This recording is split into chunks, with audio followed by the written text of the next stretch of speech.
Hello மக்களே, நாங்கள் ஒன்று நினச்சி போனால் இன்னொன்று நடக்குதுன்ற கதையாக. நாங்கள் வந்து மதுரையில் வந்து சூப்பர் சரவணா ஸ்டோர் அங்கே போயிருந்தோம். ஏன்னா அங்கே வந்து பொங்கலுக்கு ஆஃபர் போட்டிருப்பாங்க, அதனால துணி எடுப்போம் அப்படின்னு சொல்லி நாங்கள் போயிருந்தோம். நான் வந்து துணி எடுத்ததெல்லாம் காமிக்கிறேன் பாருங்கள் என்னென்ன ரேட்டுன்னு சொல்லி. ஒரு காலண்டர் ஒன்று தந்தாங்க, இந்த வருஷம் உள்ள காலண்டர் ஒன்று தந்தாங்க. அதோட துணி எல்லாம் பார்ப்போம் அப்படின்னு சொல்லி நாங்கள் வந்து கம்மி ப்ரைஸில் இருக்குதா அப்படின்னு சொல்லி தான் முதல்ல செக் பண்ணினோம். இது வந்து பாவாடை, குழந்தைகளுக்கு உள்ளது தான், பெரிய ஆளுக்கு இல்லை, எல்லாமே சின்ன பிள்ளைகளுக்கு உள்ளது மட்டும் தான் எடுத்தோம். இந்த ஒரு பாவாடையே வந்து 500 கிட்ட இருந்துச்சு.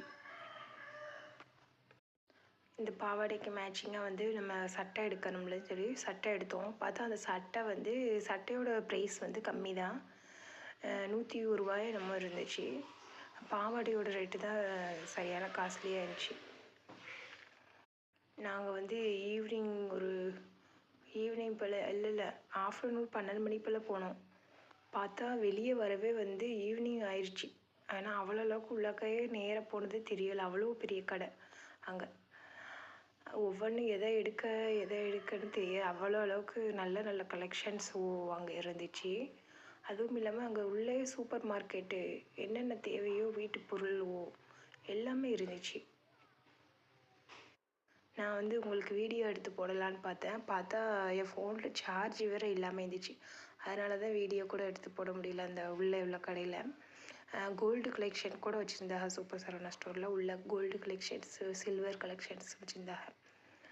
அதுவும் இல்லாமல் ஆஃபர் வேறு போட்டிருந்தாங்க. என்னென்னா வந்து 3000க்கு மேலே பர்ச்சேஸ் பண்ணுறவங்களுக்கு வந்து தங்க நாணயம் இலவசம் அப்படின்னு சொல்லி போட்டிருந்தாப்புல. அது குலுக்கல் முறையில் தேர்ந்தெடுத்து தான் அது தருவாங்கன்னு சொல்லி நாங்கள் கூட ஒரு கூப்பனில் எழுதி போட்டு வந்தோம். யாருக்கு லக்கு இருக்கோ அது விழுவும். இந்த சட்டையெல்லாம் வந்து 66 தான். இது வந்து கூட 190 என்னமோ. இது காட்டன் உள்ளது. இது காட்டனுக்கு ஒன்று. இந்த இதெல்லாம் நான் எடுத்ததெல்லாம் உங்களுக்கும் பிடிச்சிருக்குதா? நீங்கள் என்னென்னு சொல்லுங்கள் மக்களே. என்னோடய சேனலை சப்ஸ்கிரைப் பண்ணுங்கள் மறக்காமல்.